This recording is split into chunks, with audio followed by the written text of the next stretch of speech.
Backstage with Bad Brad, episode 49. Tonight, special tribute to the Spaceman, Ace Frehley, or Frehley. Man, what a tremendous loss. A guy that inspired so many kids to pick up a Les Paul, dude. And an amazing player. If you want to hear the best Ace Frehley guitar solo, we've check out the was it Cobo Hall? I think it's was it 1975 or whatever. But greetings, everybody. Greetings. We've got Dave Strong is our moderator tonight, so please be kind in the chat. And man, I'm thankful to have everybody here tonight. 1977, Chris says. So Kobo Hall in Japan, 1977, Ace Frehley solo. You can see it on YouTube. It's great, man. It's all there. The feel, the vibe, the spaceman thing all came to fruition in that. And man, I'm glad to have everybody here tonight. This is an important night. First of all, it is the birthday of one of the godfathers of rock and roll guitar.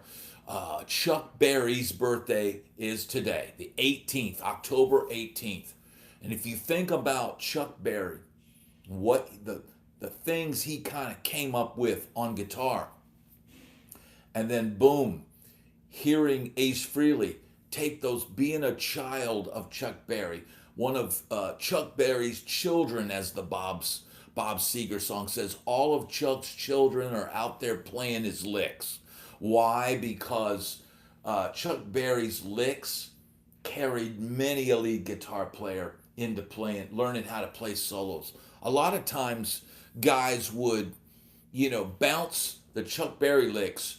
If you're in key of A, they play at the 5th fret, right? And when they get to D, they play in the 10th fret, their Chuck Berry licks. And then when they get to the 5 chord, they play at the 12th fret in E as the over the 5 chord. And that's a way people learned how to play guitar. And so guys like Ace Frehley, right? And I know I'm probably saying it wrong, but I've called him that for 50, 60 years. So that's all I know. But yes, Shane Keith Richards is a big Chuck Berry guy. Even Edward Van Halen in the "You Really Got Me" solo. What does he start off with as we pop open the first sparkling water of the night and get our party on? He starts with a Chuck Berry lick. The reason why it's important to talk about Chuck Berry on his birthday today, Mike P. Funk's making a joke saying that Chuck Berry would be 147. No, what would Chuck be? He would probably be in his 90s today. Mario, glad to have you here tonight.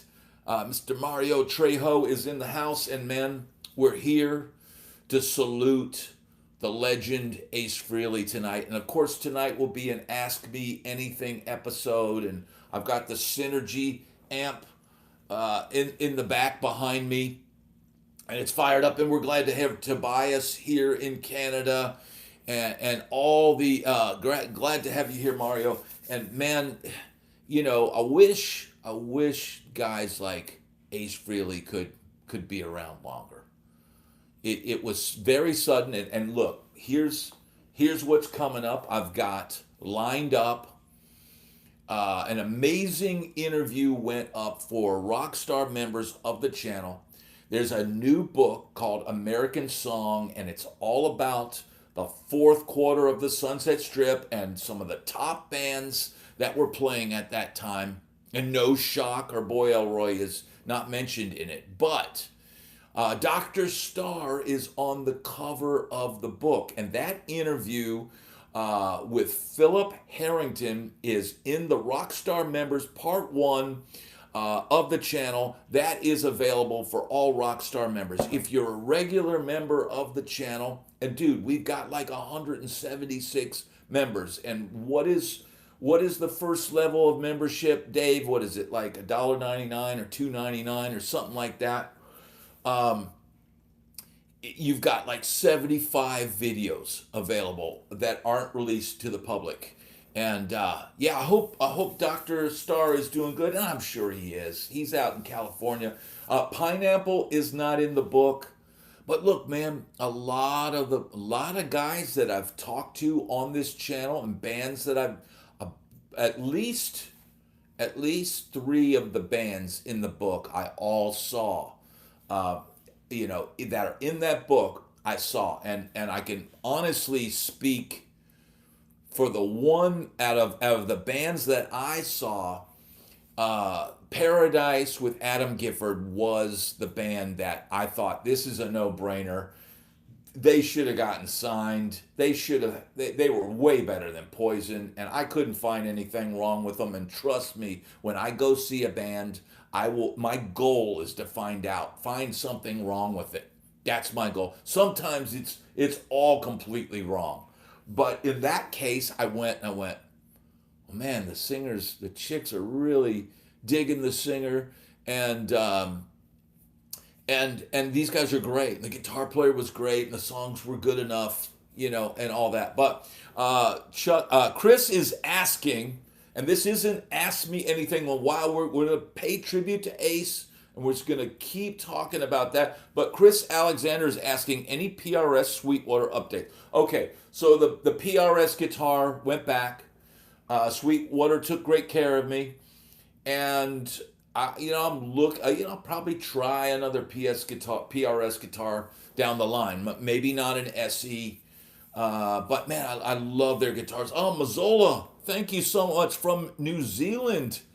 Mazzola Jewelry and Gallery says, I saw Ace a few years ago in Wellington, New Zealand, supporting Alice Cooper. That was when I discovered how great he was. Mazzola, thank you so much, all the way from New Zealand. And man, look, this is what we can do tonight by paying tribute to Ace and helping this channel out immensely. Because just like the book, that's the interview currently up in my thing, we're documenting this rock and roll history. You're getting the inside scoop of the Sunset Strip here in Nashville and all that stuff. But we're also all fans. We're all fans. And look, man, we're reaching the planet via this phone in this cool looking studio that we got here. I got my $10 Amazon mood lighting, dude, and we're cracking open sparklings and we're saluting Ace Frehley tonight. So look, man, the dude was incredible. He was incredible. I still to this day, that Ace Frehley was my dude. I had the Ace Frehley New York Groove, his solo album, and the first song I ever played in front of a gymnasium crowd was New York Groove, the Ace Frehley version, right? And then come later on, Shock. When I joined Shock out in LA, I immediately thought, and I don't remember if they said it, but I was like, where did you get the name Shock? And I swear I think they said Shock Me by Kiss, because I started, and they were like kind of poo-pooing the song, but I love the song, dude. It's just got that raw vibe. It's not trying to be anything. It's not trying to be a top 10 hit. It's Ace singing about something that he can relate to.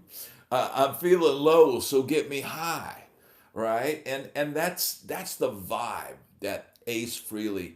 It's why he had fans.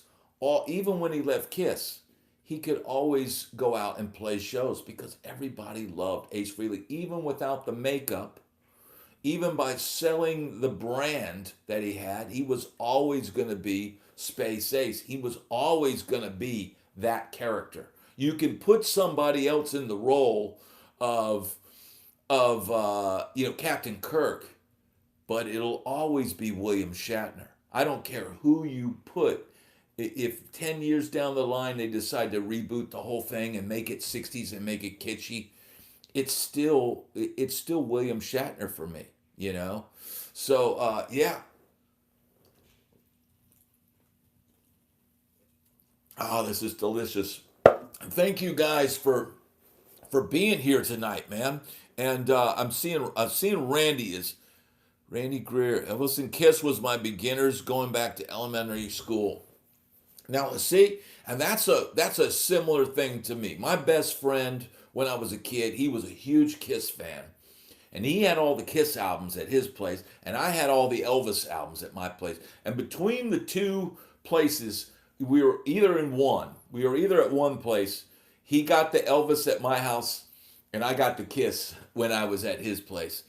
Um, yeah, we had a problem with Shock in that there was a band previously who had put out like a weird dance single called Shock, and so we had to change the name, and we should have just called the band Shock Me. We should have just gone full Kiss and just really played up the whole Shock thing, or I don't know, man. We should have figured out a way to keep that because it was already a built up thing, but it was like one of those things. Some things when you're a kid and you're in a band and you've got management and booking agents and people wanting to have clever ideas and kind of control your career, I have no doubt that if we had gotten a deal, we would have not seen any money, and we would have been, basically working and till some money came in. We would have probably gotten screwed. So I mean, it's the nature of the music business. Ah, I'm chasing it with the Red Bull tonight. Hank says he was the made for loving you baby. Well, and here's the thing. I think the first Kiss album that I bought with my own money was Dynasty. I liked when the rock bands went disco. I liked when the Rolling Stones did Miss You. And I Was Made for Loving You. I felt like that was the shot in the arm that got Kiss back on the radio. Now, I don't think it helped them for their longevity, and I know Gene Simmons hated the song, but it's a pretty slamming song. And I tell you what, the other song that's on that album that I always loved, and it wasn't a huge hit, but I know it's a fan favorite, is Sure Knows Something, right? Boom, doo doo doo doo. And I'm not going to sing anymore, but you know that song that starts with the bass line, Sure Knows Something? Um, that is a killer tune, dude. You showed me things they never taught me in school. I mean, come on, dude. And I sure know something, right? That is a killer. That's got to be a Desmond Child song. It has to be because it's just a well crafted song. Can anybody tell me that? First and only Kiss record I bought was Lick It Up. Yeah, Lick It Up, man. That was a huge hit, dude. The video's kind of funny now looking back, but at the time, dude, I'm like, it's Kiss, and there's a bunch of Neanderthal women running around in loincloths. Bonus, dude. I mean, you got to figure, yeah, and Vinnie Vincent, who the drummer, and Eric Carr and Vinnie Vincent were both what, like 5'3", 5'4", and Lick It Up's it's hilarious, dude. They had Kiss was so ridiculous with the X and sex and Lick It Up, and it's Spinal Tap esque. What's the song Love Gun? It's dude. You could say they're drowning in a sea of what is of childhood sexuality or whatever. It's retarded sexual retard. What is the thing they say on Spinal Tap? Look, man, it's that is rock and roll. And that's why Steel Panther was so popular because it's funny. It's not supposed to be like it's not highbrow music, dude. Yeah, Love Gun was on Destroyer, right? Or no, Love Gun was that was the one with Christine 16, right? It's songs it's songs very much for teenage boys. And here's the thing, man. They don't make music like that anymore for teenage boys, right? Like I like to embrace the teenage boy in me sometimes and turn on the radio and be some raunchy, sexual kind of song. And there's none of that I'm hearing now. I mean, there's some bands that I hear could do that kind of thing. There, as P Funk says, there's a fine line between clever and stupid. Yeah, it's the Spinal Tap thing. What's wrong with being sexy, right?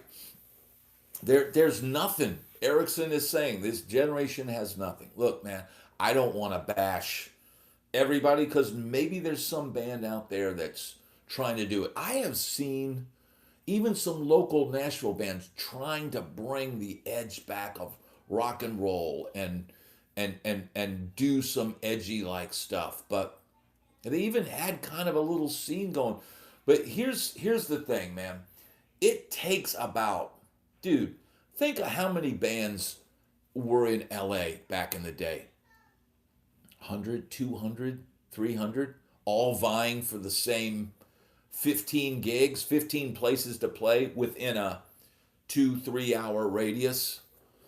Um, you know, so, and they were all original bands. They were all rock dudes singing about, teenage boy, type topics, right? And you don't have that anymore. You don't have that. And look, man, the girls liked it too, dude. I mean, Kiss, Kiss. There were tons of girls at Kiss shows, dude. Sure there were teenage boys, but it's there is no other band like Kiss now. There is no more Ace Frehley. There is nobody with that much brains and motivation to put together something that big. And now those guys have essentially sold the brand, and it's going to be some kind of, I don't know, animatronic, who knows, hologram, whatever type thing. I think they should have hired young kids, trained them, and send them out on the road as Kiss. I think they should have. They had that idea before. And look, dude, you want to keep the mailbox money coming in? You write the material. You audition guys. You sign guys up. Okay, you're going to be Gene Simmons for 3 years. Here's a 3-year contract. You're going to make a good chunk of change. Like you're going to come out of this and maybe be set for life. But we're going to write the songs. You guys are going to perform these songs. This is going to be like a traveling show.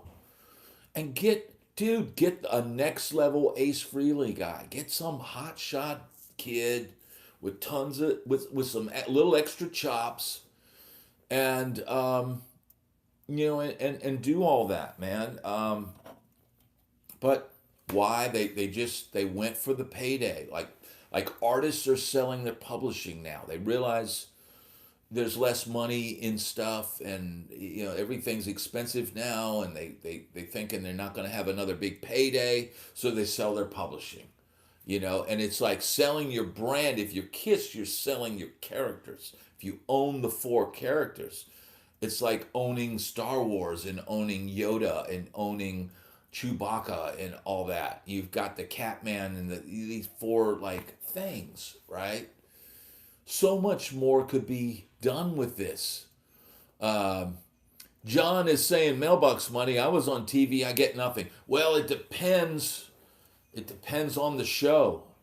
If you have to be like a SAG member, Screen Actors Guild. Only certain things get like royalties and stuff. Like if somebody watches me on Lizard Lick, an old Lizard Lick episode, I don't get anything for that because I was paid one time and signed a thing that's basically said you'll get nothing else.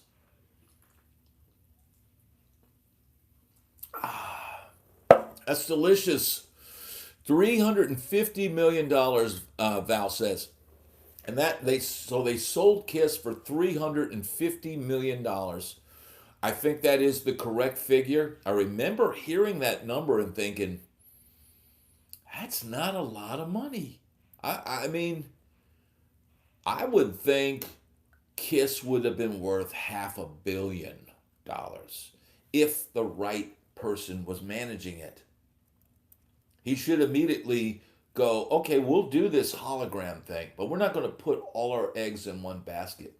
We're going to have a traveling cast of Kiss, and we're going to send them out on the road to play gigs. License the tribute acts. Only the best tribute acts get to go out and perform Kiss. Or hire the tribute acts. Hire the best ones. You guys are going to go now be Kiss. You know, and play these big shows and be able to use the name Kiss. If I could go see a band that played live like Kiss did and put on the spectacle show, but had a little extra sauce in the lead guitar stuff and was dudes over there letting it fly, dude, would I pay money to see that? Yes, absolutely, I would. So, yes, Gary says they did hire one of the best tributes, Tommy Thayer. Well, yeah, Tommy Thayer had played in a LA band called Cold Gin that had done Kiss tributes. But if you compare Ace Frehley at Cobo Hall in, what was it, 1975, with Tommy Thayer, I will take Ace Frehley any day of the week. Any day of the week.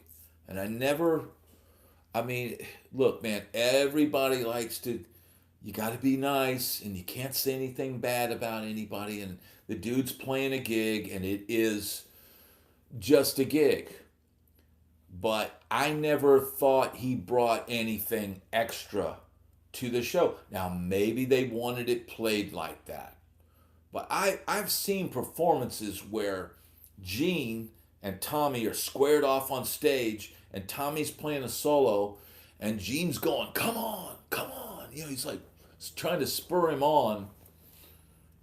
And he's playing the Ace solo note for note. But I feel like that style that Ace does, I know Ace must have, he winged it a little bit. I know there was some variations in what he played, and if he was feeling really good one night, that's what I like seeing in a guitar player. That's why I liked Jimi Hendrix. That's why I liked Edward Van Halen. That's why I like guys who give you something different every night. It's not completely different, but a different feel thing, adding a couple licks, adding a couple notes. Mojo, yes, having Mojo, Blue Sky. There is only one Ace. So, and nothing against Tommy Thayer, dude, you got to salute him because in all reality, he did that role probably longer than Ace, right? But Ace was in the building, that's the foundation of building that band. He was a focal point of selling that product at the height of when it was being sold. So so here's a great post by Jay Boris. Ace and Hendrix and Page seem to stretch to reach those notes, but in a very exciting way. That's a great point. Stretching to reach notes, reaching for something on the guitar, reaching for something in yourself that you're trying to pull out. And that is the thing. Edward Van Halen also was pulling something out or channeling something in. If you're just kind of going through the motions or just you're playing the part, there's a difference between the guys that were searching. Eric Erickson, great Great point. Yeah, I mean, look, man, you could argue that Kiss put on one of the greatest shows ever created in rock. So I'm trying to keep up with the chat. Yeah, so Jay Boris, Brad, you must mention Ace and Frampton brought the Les Paul back. Yes, guys like Peter Frampton and Ace Frehley and Jimmy Page, Gary Moore, and John Sykes, and then Slash, they kept the Strat going, even when the Super Strat was the thing to have. In the height of, the LA dude, there were Les Pauls on the strip, but a lot of the guys played those hot rodded Charvels, Jacksons, Strat style like things on the strip. For me, that's what I saw the majority of, would be that. Every now and then some. I mean, a Les Paul was more expensive. Back then, you could get a Charvel, a Japanese-made Charvel with a good imitation Floyd of some type. Like I had a Spectrum, Charvel Spectrum, and I got it. I think it was like $4.99 or $5.99 for a Japanese-made shredder. I remember getting that guitar, and it had 3 single coils and then some kind of tone thing where you could fatten up the single coils. But I ended up taking it to a guy and having him route out and put a humbucker in there so I could get my rock tones, and putting a Duncan trimbucker in there. But that was a cool. That was probably my last like Sunset Strip guitar before, at the end of my time playing out there, I was using a Strat and a PRS. I had a custom 24 way back. This is 1993. So, the thing was changing. The vibes and everything were changing. And so, you have to change with it, dude. When the grunge thing hit, it was kind of like, I can't be up there with a pointy guitar anymore. It just wouldn't work. So, Tim O'Donnell is here. Got drunk and so many times while skipping high school to Kiss. Make of that what you will, but it reflects badly, then that's on me at that time and not the band. Yeah, I mean, look, man, Kiss was a party band, right? Even if, and I've said this before in one of my walk and talks, but I thought about this. Why people loved Ace Frehley and Peter Criss, because those were the guys in a rock and roll band. See, in Kiss, you had 2 guys that ran it like a business, and you had 2 guys that were in a rock and roll band. Ace and Peter were playing in a rock and roll band. Gene and Paul worked in a business. And that's why, I mean, look, they're both approaches are needed. Really, you should be somebody that operates in all of those realms. But I think in this case, you had 2 guys that were all about the business, 2 guys that were all about the fun and the party. I think fans picked up on the guys that were living it, that were being it. And that's why Ace was so popular. That's why Peter Criss was so popular. Ace's solo album did way better than any of the other solo albums. I don't know, Erickson. Am I still a lefty? Am I doing this lefty right now? That's a good question. I haven't even picked up a guitar. I have been playing today though. So trying to keep up with the chat. We've got somebody that's not doing well. We want to send. I'm pretty sick, everybody. I'm sorry to hear that.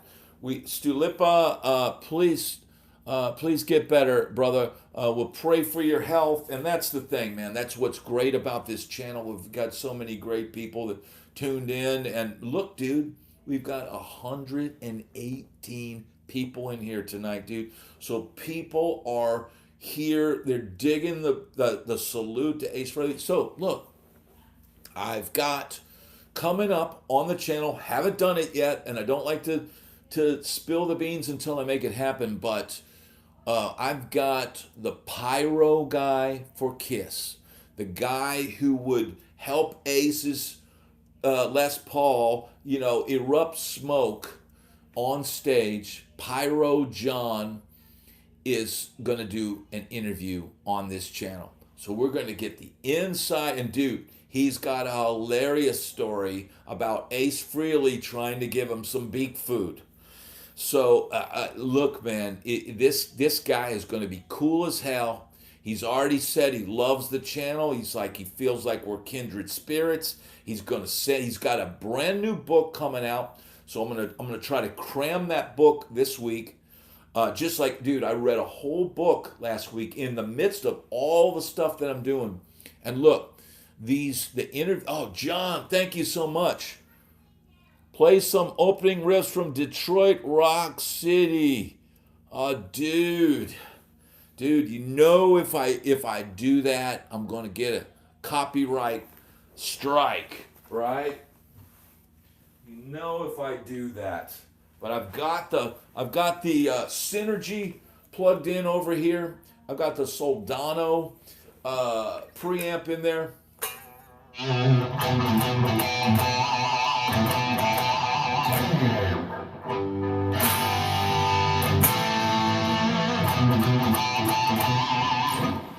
I'm teasing you there. I don't want to get this a copyright strike, but I would play if I played that tune. I'm still left-handed. I would play it like that. If they should get some new band to play it. Here's what they do. You do Kiss Mach 2, and so they should do Kiss Mach 2. The guitar players, this is tuned down, I think, a whole step.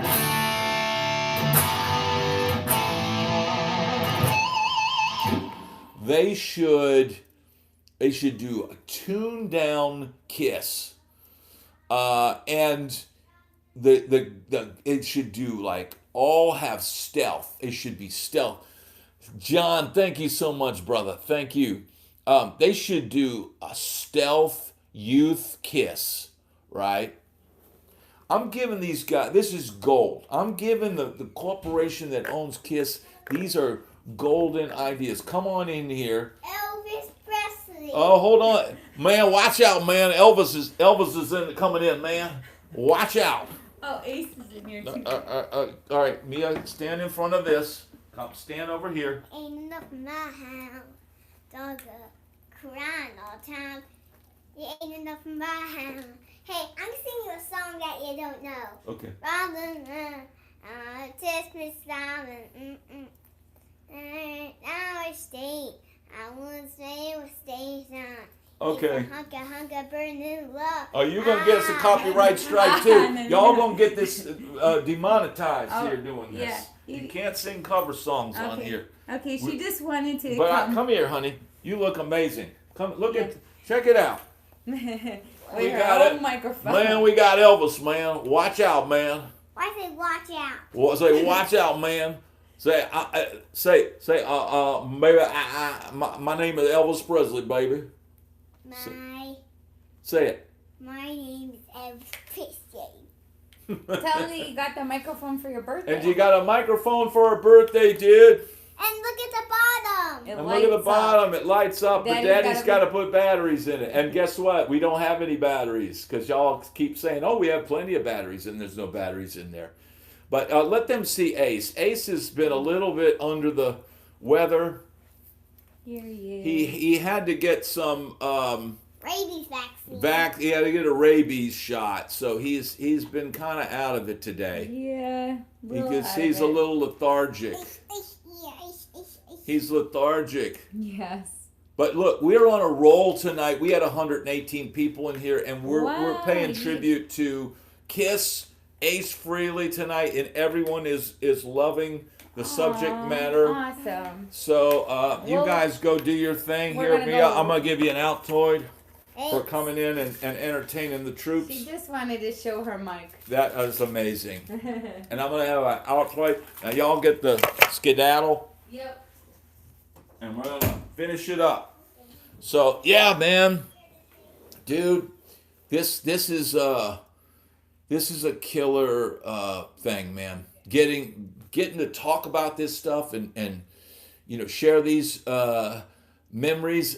And we got Acapulco Elvis here, and he says Elvis likes the look. Right on. So yeah, Iron Man is saying it right. And look, dude, and I'm not gonna get into any of that stuff, but dude, they need to maybe take a look at that. Let's go, Mia. Awesome mic stand. Thank you so much, John. Yeah, she immediately grabs that microphone. She starts singing songs.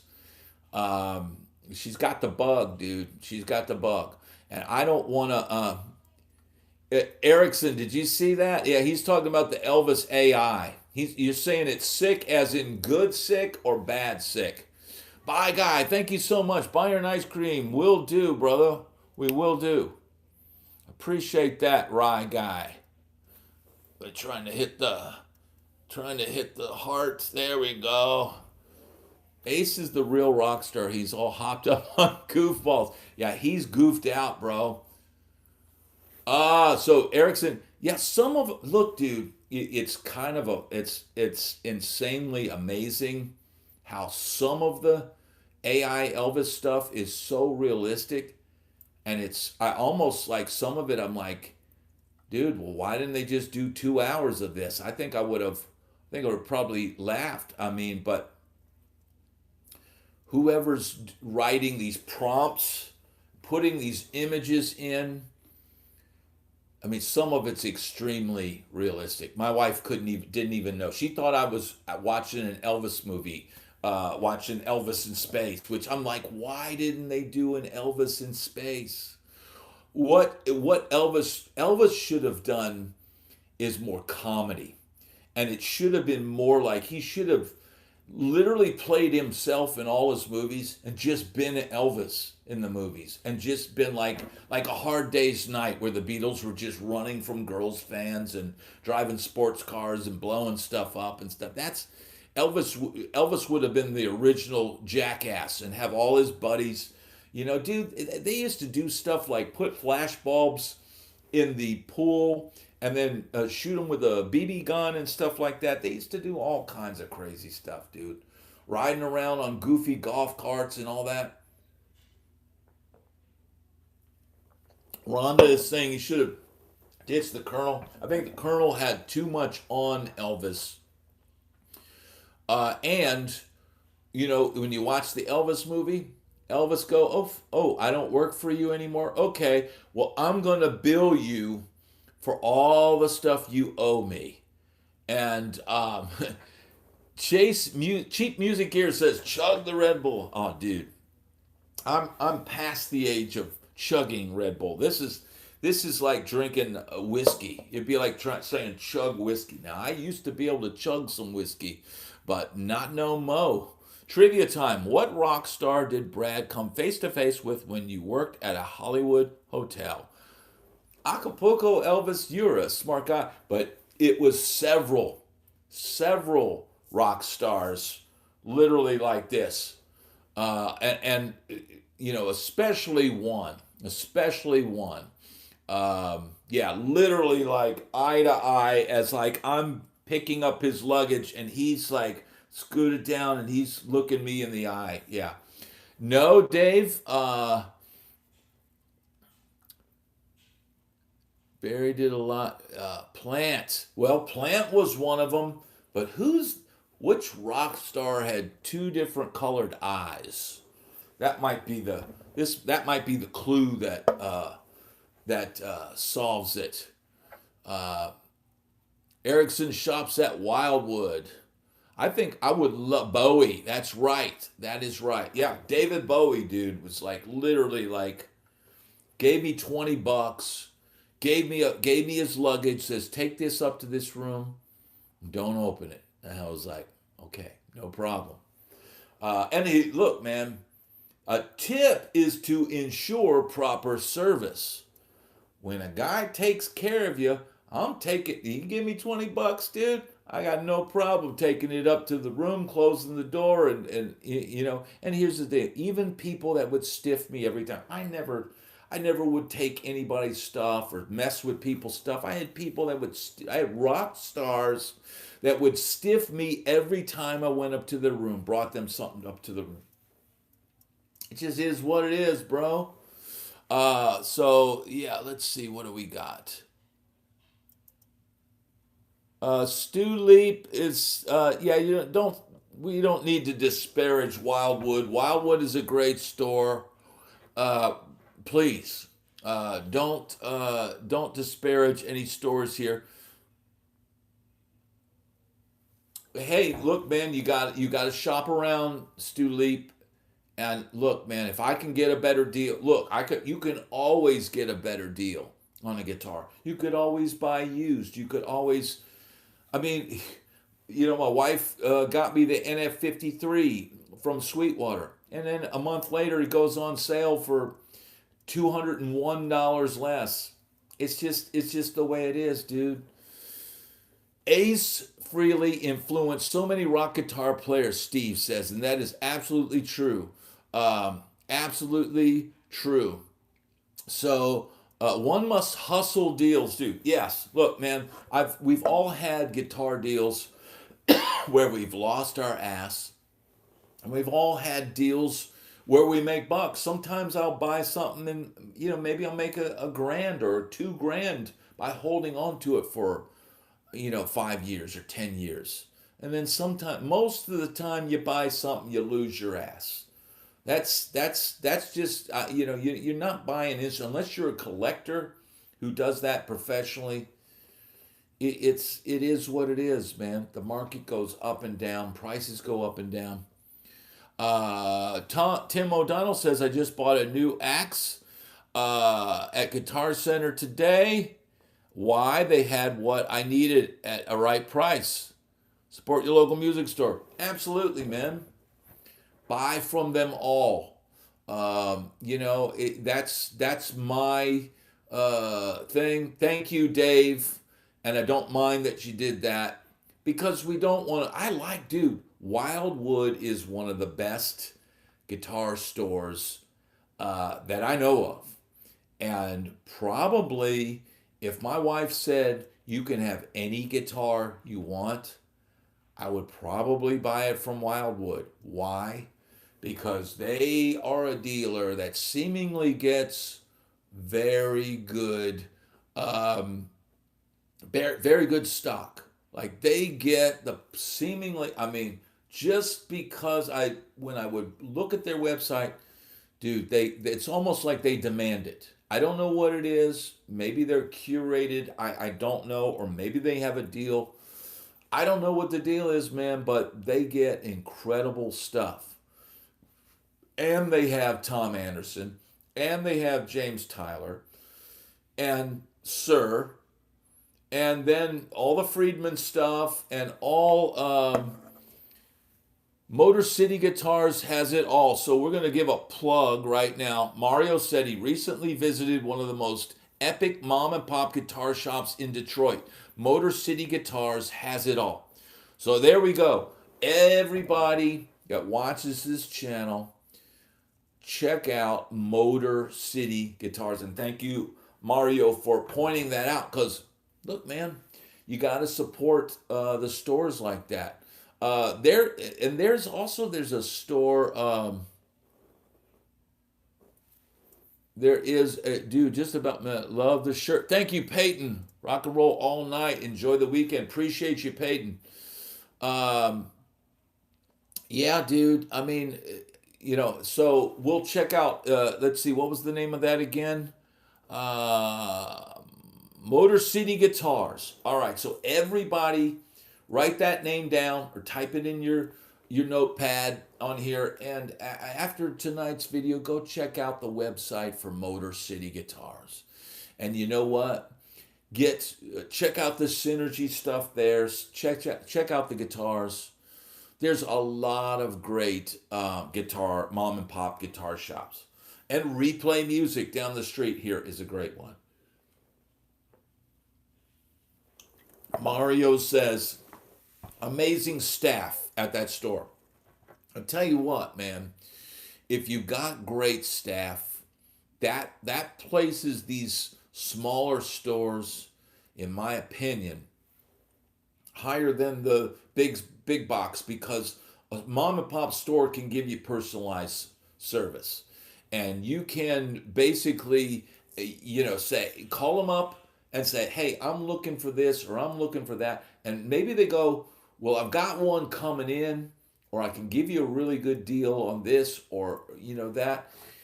And a lot of times those stores, they'll work with you. They'll help you find something, or they'll give you a deal if you call them and you negotiate with them. So, man, it's great to hear that name. I'm going to have to check out Motor City Guitars when I get off of this here tonight. But man, having a great guitar store nearby, I wish. And look, here's another thing I'm gonna have coming up. I'm gonna get Kiss's Pyro guy is gonna come on the channel. I'm also gonna have the guitar player that was playing in Ace Frehley's band the last, I don't know, 5 years, 6 years. I'm gonna have him do an interview on the channel.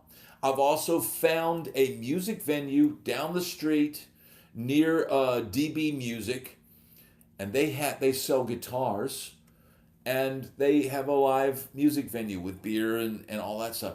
So I'm gonna go connect with those guys, and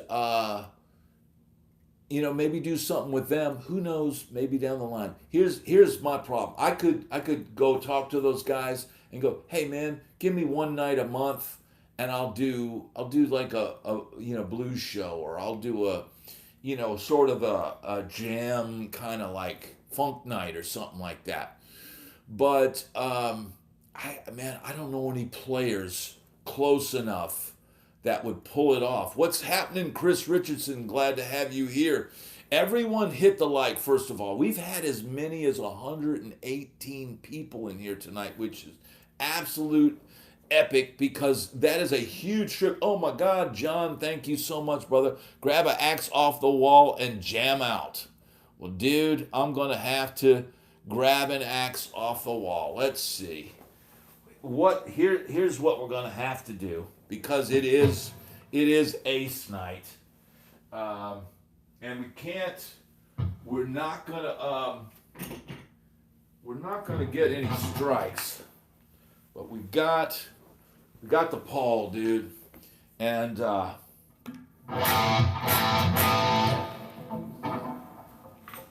slide it back.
Well, that was a sloppy Ace inspired uh, jam there.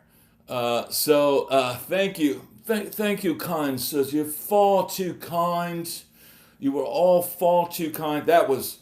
That was a rust. I was rusty on that because I was playing my telly earlier today, and it's super stiff. And now the Les Paul feels like rubber bands in my hands. But yeah, man, that was to me. That was me sort of doing what I thought Ace would do. Thank you, Chris Richardson. Thank you. Hey, I'm ready, dude. I'm ready to play. I could go play the whiskey tomorrow. I just need a band, dude. I think we're gonna get a deal, dude. Thank you, everybody. Thank you. Honestly, that was sloppy. That was sloppy. But look, man, I'm just making up stuff off the top of my head. I never worked out like an eruption type solo or something that I would do live. People would go, just play, and and I would just play some. But yeah, it was a lot of fun, man. We're putting the band back together, dude. Hey, call Pineapple. We're putting the band back together, dude. Whiskey at 100K shock reunion. Oh my God. How much money? Look, dude, I bet you if this channel blows up and we could get 100K, subscribers, and I get a budget where I can go, look, man, you're playing the whiskey. It's a shock show. You're going to have to rehearse 2 rehearsals, and you're going to have to do the show, and you're going to get paid. And let's just say, you get $1,000 for showing up. You know what? And I think $1,000, that's a good payday, right? $1,000 is good to go hammer out 8 or 9 songs at the whiskey, $1,000 each, right? Let's just say let's throw that number out there. I get a budget and I go, hey, we got enough money to do this. Do you think that everybody would show up? Who out there thinks everyone would show up and we would be able to play the show? Because here's the thing, man. If you can't get people to just go over to somebody's house and track some vocals or do something like that, the reality of them actually showing up and doing it is the reality. Now, Erickson's saying, yeah, you have to pay for travel and all that. Well, yeah, I'd have to pay to get my butt there. But let's see what Jay Boris is saying, because Mario says that was a good idea. We need to all go back and click like. Yes. Everybody needs to subscribe when you can. Hit the hype button on videos. All of that stuff helps, man. Hitting the thumbs up on everything. I don't want Jay Boris. I wouldn't do a GoFundMe to try and get a Shock reunion, because I think even if I said it's $5,000 each to do it, I don't know if people would show up. I can't. If everybody had just done the recording and done whatever we had to do, Erickson's asking, would we bring the horn section back? Well, I can't get the horn section or the singer to show up.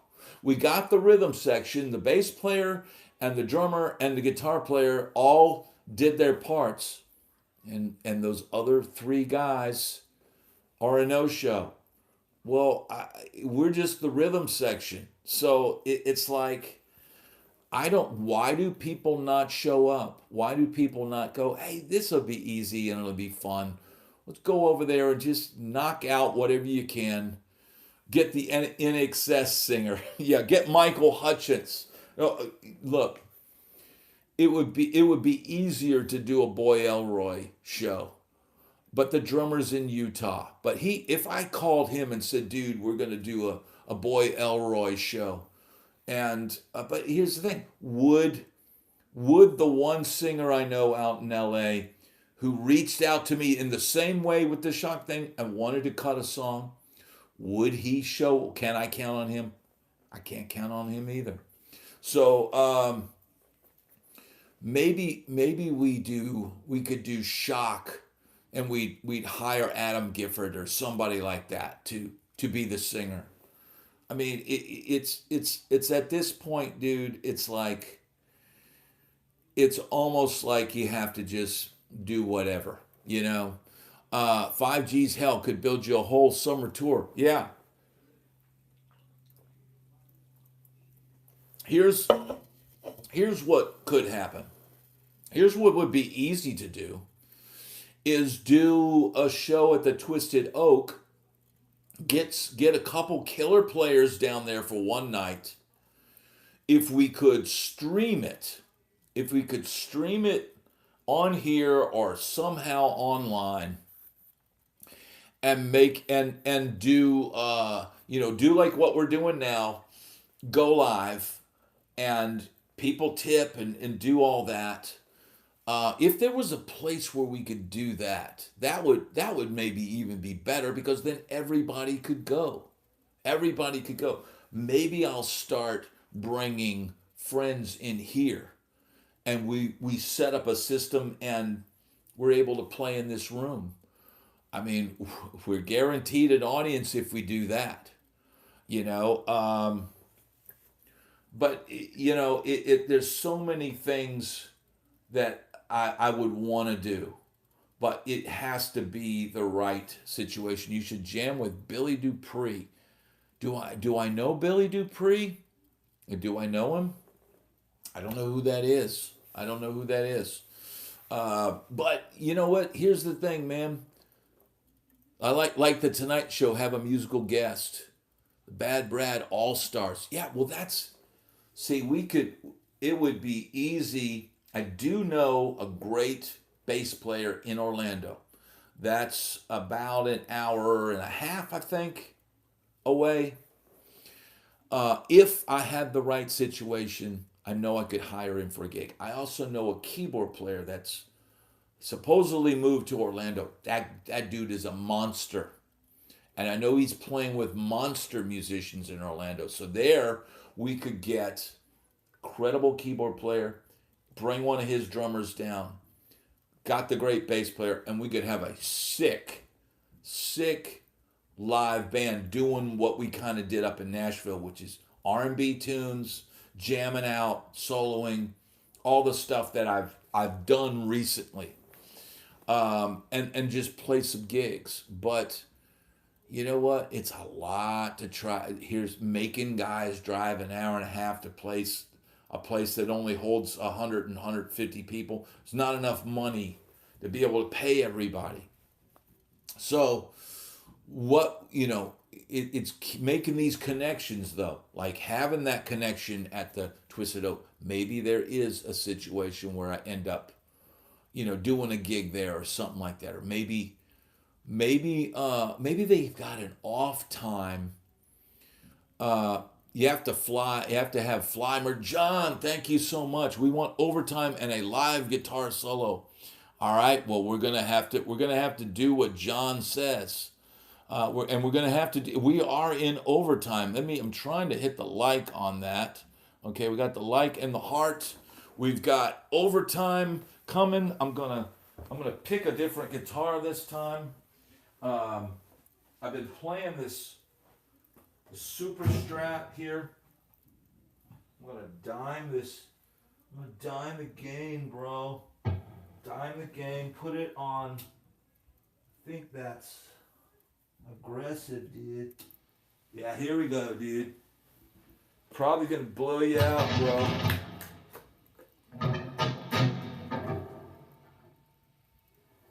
Probably gonna blow you out. We're on overtime, dude. We're in overtime. We got the purple strap.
Paul.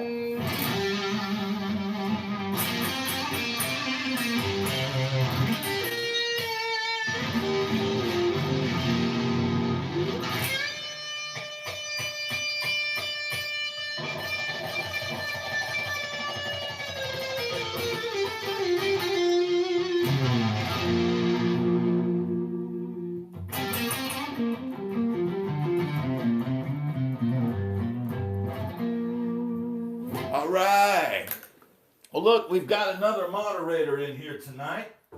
What you were just listening to, and you're hearing it through the microphones on the Polar Go, but normally when you hear it, you're hearing it direct. I record direct via my DAW, but you're hearing it being the Blackstar Polar Go microphones. It's coming through my Rocket 6 speakers over there, and it's coming out of the Synergy Syn 20 IR, and then going straight with the Soldano Slow 2 module. And so, yeah, that's what you're hearing. And John, thank you so much for requesting some guitar playing. And it's fun to just let it fly, let the notes fly and see what's happening.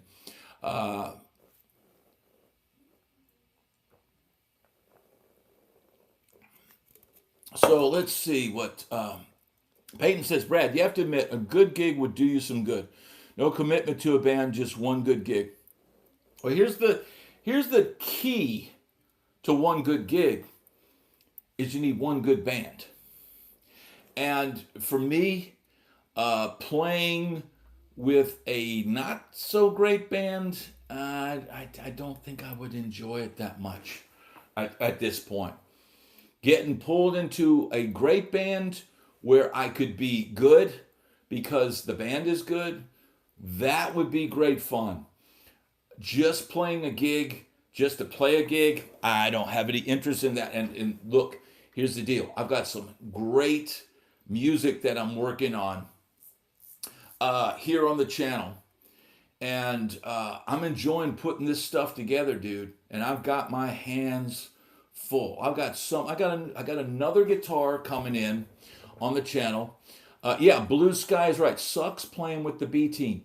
I need to, any playing situation I do, I want the room to sound good. I want the gear to sound good. I want the players to be able to go wherever I take them. And there needs to be a purpose behind all that. So, not quick to rush. I've got a brand new guitar coming in this week that will be demoing on the channel. We've got all kinds of new interviews coming up. I've got stuff going on with a local club I'm going to go check out. And there's going to be so many cool things here. And yes, we are glad to have Paul and Dave now both here. Dave, here's what's funny. Yeah, here's the deal, P-Funk. Yes, we're having a party here. And that's the thing about doing this. Look, dude, people that say, go play a gig, it'll do you good. Playing a gig and going and the band's iffy and it's just, it is what it is. I'm going to draw more people doing this and going online and doing this than guaranteed I draw at the local bar. And I don't even drink anymore. Thank you so much, Freddie B. Thank you, saying these shine on interviews. We got some great interviews coming up. And you want a gig? Yes, you got to get the wig. You got to get the wig if you want the gig.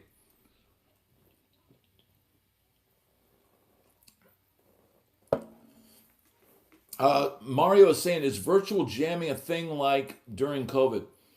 It seems like people are talking about there's these apps or websites where you can virtually jam and all that. I would be concerned about the lag, the milliseconds, the what do they call it, low. When I select, it's like having too much. I forget the name of it. Let me know in the comments. But having the to me, Low latency. That's right. Look, man, I can deal with the latency of this amp going into my computer. I can set that on low latency mode and I'm in. I can lock into whatever tempo, but dude, trying to jam with a guy that's somewhere, on the other side of the planet, I wonder if that kinetic thing where you're connecting with the musician and it's almost telepathic and they're reading your mind where you're gonna go. They see you, dude. I'm gonna go up and instead of hitting the 5 chord, I'm gonna play a flat 2 dominant. I'm gonna play that. I'm gonna play the tritone sub, and he sees you and reads your mind that you're gonna do that, and he goes right along with you. How do you do that when the guy's 1,000 miles away? There's that sense of, hey, I'm about to throw a chord sub at you, and I know you're gonna pick this up. I don't know, man. I don't. You can't replicate being in the room. So that's the deal. So here's the deal. There are no smells in virtual jams. Well, that is true. I mean, man, hopefully you're jamming with people that took a shower at least before they came. I mean, you could show up for rehearsal clean, right? You can show up for a jam clean and looking sharp, even if you leave a sweaty heap. So, man, here's the deal. This has been an incredible evening. I want to send a thank you to everyone that's tuned in.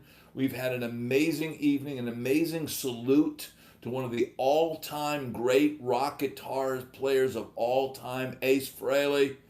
This has been an epic, epic night.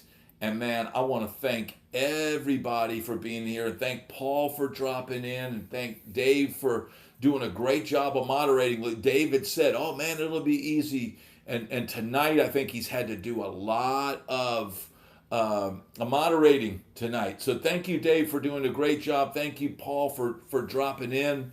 We're glad to have you guys here. Thank you so much, everyone, for being here tonight. And it's been an epic, epic Saturday night. Yes, rest in peace, Ace, the Spaceman from Kiss, the only true Spaceman of Kiss. Thank you, everybody. This has been a great night, and it's great to share this community. John, oh my God, grab a axe and jam out, dude. I know you want to play. Dude. I'm going to have, hey, let me tell the wife what's going on, John. I'm going to say, Beth, I hear you calling, but I can't, me and the boys are playing, and we just can't find a sound. Let me tell Beth that I'll just a few more hours, Beth, and I'll be right there with you. Hey, honey, John just paid another $100 on that $375 for me to pick up an axe and play over the phone. I want you to know the guy that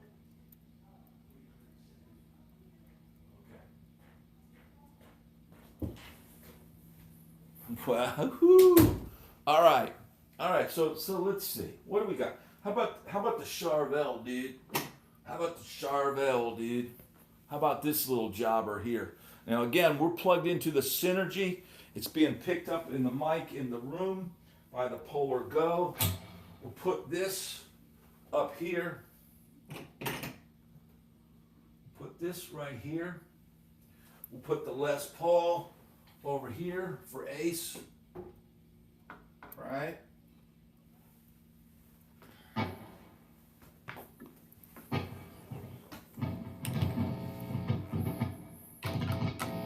Let's see, is this sucker in tune? What do you think? How many people think that this guitar is in tune? Yeah, look, dude, John is keeping the party going tonight, right? It's in tune, dude.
I like this one. This is a good one, man. Charvel DK24. Yes, the synergy, dude. I'm telling you guys, buy the damn synergy, dude. This is the greatest, most versatile rig that you could possibly own. And y'all know, dude, I'm a schizophrenic guitarist. I like to play all kinds of music, dude.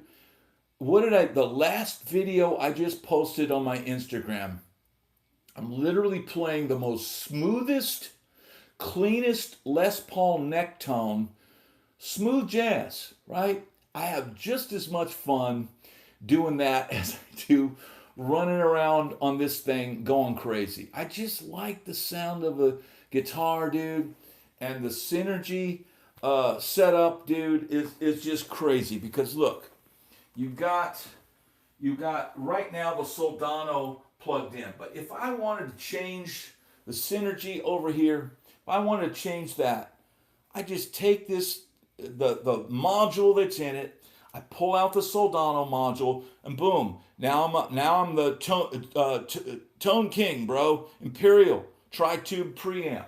Now I'm that, okay? And then I decide, no, I want to go like over the top, high gain. Then I pull out the Fortin Killer Cali, dude. This slides right in there. All of a sudden, it's a brand new amp. You know. Then if I want killer like edge of breakup tones and Nashville tones and all that bluesy type stuff that I like to play as well. You got the friggin' Z-Rec, bro. This stuff is absolutely incredible. And I know, look, I didn't even plan on playing tonight. I wasn't planning on playing any guitar. But I have the Keepa Signature. That is what I've been using ever since I got it. Ever since I got the Synergy thing, I haven't messed with any modeling. I don't mess with anything else, dude.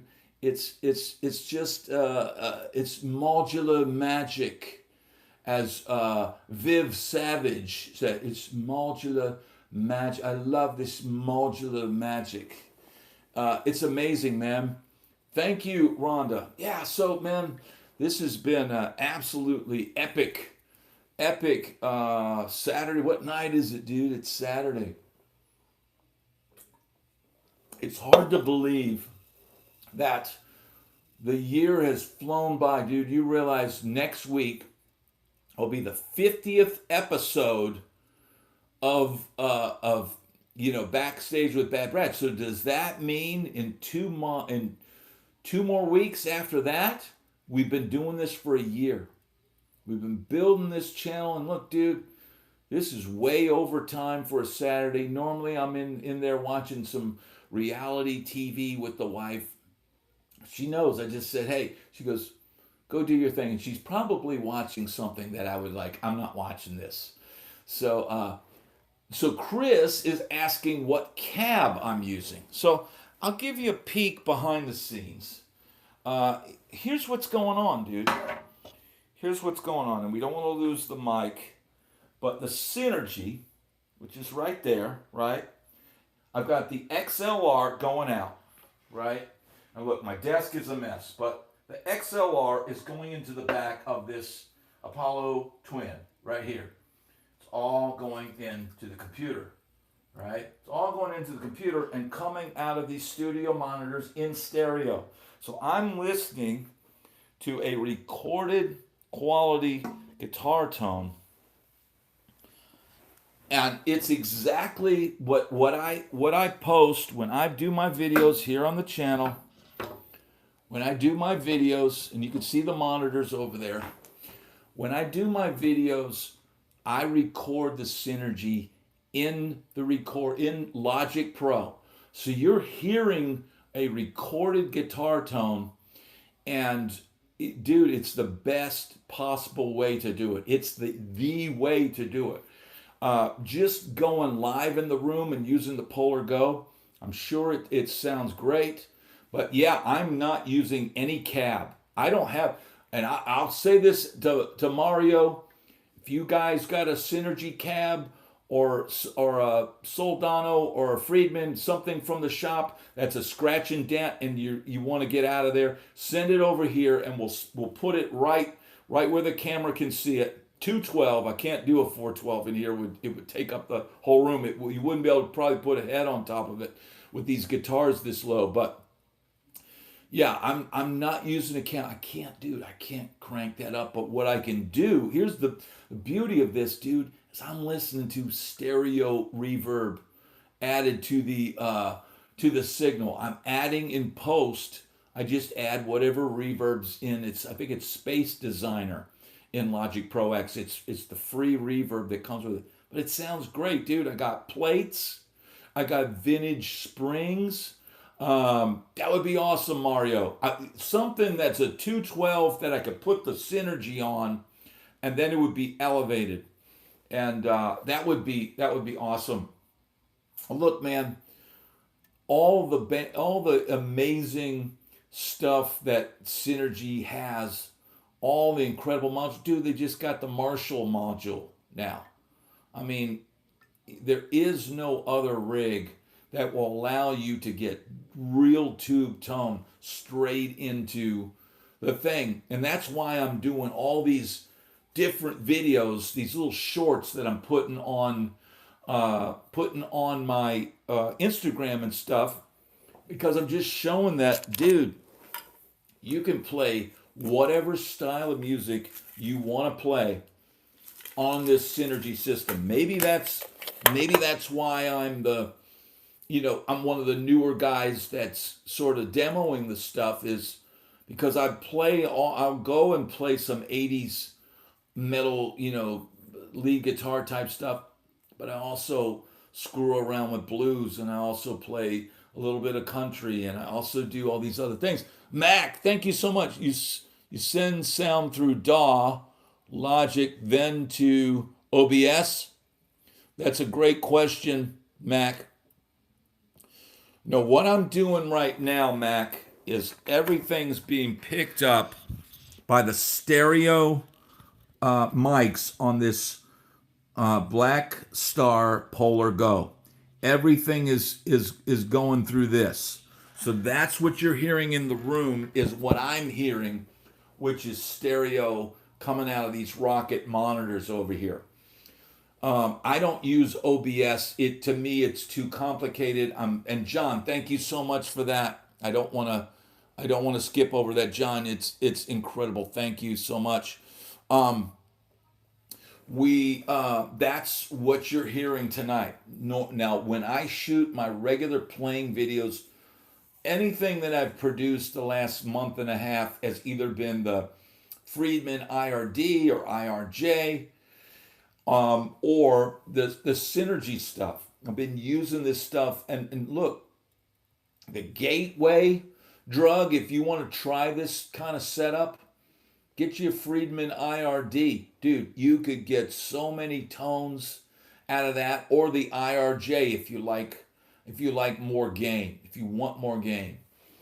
But both of those things sound absolutely incredible. And then the next level is just, I would recommend, personally, I would go ahead and buy the Synergy, because it can be anything you want. It can be anything you want. And look, I highly recommend this Black Star Polar Go. They did not give me that.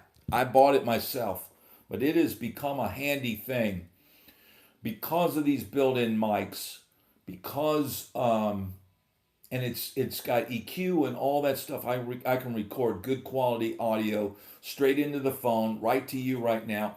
I'm coming to you through my iPhone on a stand with a single light bulb shining on me, and that's how we're broadcasting. And I like doing this lo-fi like this.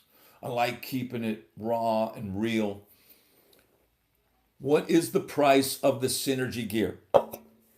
Well, you can get the Synergy head with no module, with the built-in clean channel, and use that as a pedal platform for $10.99. It's $1,099. You've got a 20-watt, a loud 20-watt amp head, and then you can get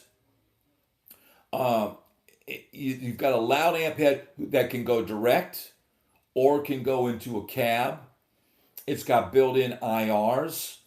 It's you can add your own IRs, and all of that. You could probably, if you were a Nashville player, you could probably use it without a module and get all your tones with your pedals. Then most of the modules are around $3.99. So then you could buy for $3.99. You get a module.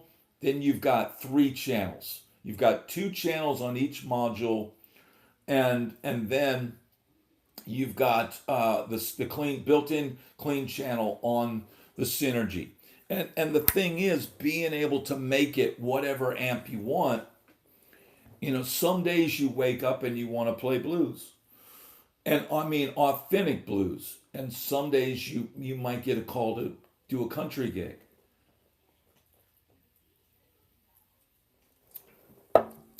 Ben Eller did a great video. Hello, CC. Glad to have you. Ben Eller did a great video because he showed that, look, if you get a call for a disco gig, I've got between the 4. Here's the thing. I could get rid of all my amps and only use the Synergy and have all of my tones covered for any type of gig that I wanted. So, because I can change the amp with the module. So, and look, man, you get different gigs. You get a country gig, take the Z-Rack. That's all you would need. The 3-tone, you generally, on most gigs, 3 tones will get you through any gig. Clean. Have a great clean tone. The clean tone on this thing is as smooth as butter. And it'll take a Les Paul neck pickup and still sound as clean as you want. And you could run all your pedals in front of that and have all the sounds of that.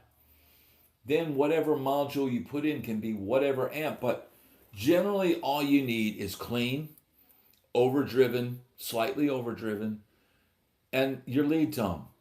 Those are the main 3 tones that every guitar player would need. Freddie says clean, crunch, and soldano.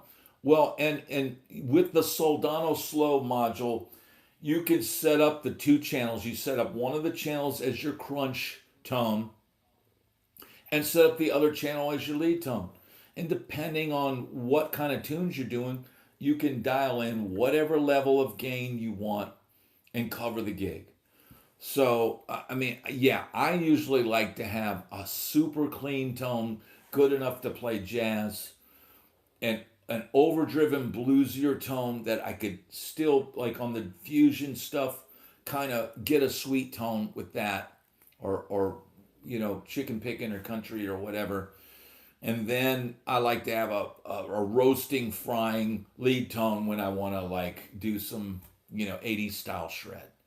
And that's all you really need, dude. Yeah, you could throw a wah wah in front of it, or you could. Here's the thing: it's got a built-in effects send, so you could put a reverb or a time-based effects or modulation effects in the effects send. So it's the most versatile setup, and I'm recording right now. I'm not running in a cab. If I wanted to run my headphones in here and crank out with tube tone with stereo reverb, I'd just plug my headphones into my DAW, and I could sit in here and just have the most incredible guitar tone. And it really is, and Freddie's saying it's really all you need, man. It's really all you need. Blues is saying an octave or Leslie Simmons signs. Of course, all of that stuff. Here's man, but for me, I never used a ton of that stuff. I always had something on the board that I could do it, but man, give me a phase 90 and a good reverb pedal and a delay and the clean, overdriven and shred, and I'm good, dude. That's all I need, man. Bought my JTG at Wildwood. Awesome. Glad to hear that. But can you make it sound like a can of bees? If that's the tone you're going for, Darth, you absolutely can. Just pull all the bass out, crank the trebs, and you can make it sound any way you want. And look, man, sometimes a incredible guitar tone is not what the song needs. You could make it. You could take the if you wanted that broken speaker sound. Imagine you could probably take the Tone King Imperial and dime the clean channel, and maybe put a little slight drive in front of it, and get that kind of tone. Where was all this 20 years ago? Freddie, where was all this stuff 30 years ago? Where was all, we had back then, we had loud as hell tube amps. That's what we had. And if you could afford it, you could get a Bradshaw rig and pay $10,000 to $20,000 for something like that. Brad, you need to patent that look at the can of bees comment. Yeah, exactly. Tube amps rock. Absolutely, Rhonda. And that's the beauty of it. It's all tubes. You can get it. You can have it as quiet or as loud as you want. Darth is saying I'm cracking on that hater you had a while back. I don't even look. Here's the thing. I don't even see a large portion of the comments that come in because I'm having to be train of thought and keep the flow going on this. And thanks to Dave for moderating tonight. And I hope I'm not keeping everybody up too late. So I think we'll probably wrap it up tonight. But man, this has been absolutely epic. Thank you everybody for an amazing night. Thank you, John, for helping get this thing, and all the other guy, the guy in New Zealand that started it off tonight, and all the great people that your super chats and your thumbs up and all the amazing stuff. And thank you the people that dropped in later in the night, and thank you, Paul, and thank you, Dave, and thank you all. It's been an amazing night, and I'm going to see all of you guys real soon. Thank you so much. Have an amazing night. Thank you all for being here for overtime. Thanks so much. I will see you guys soon.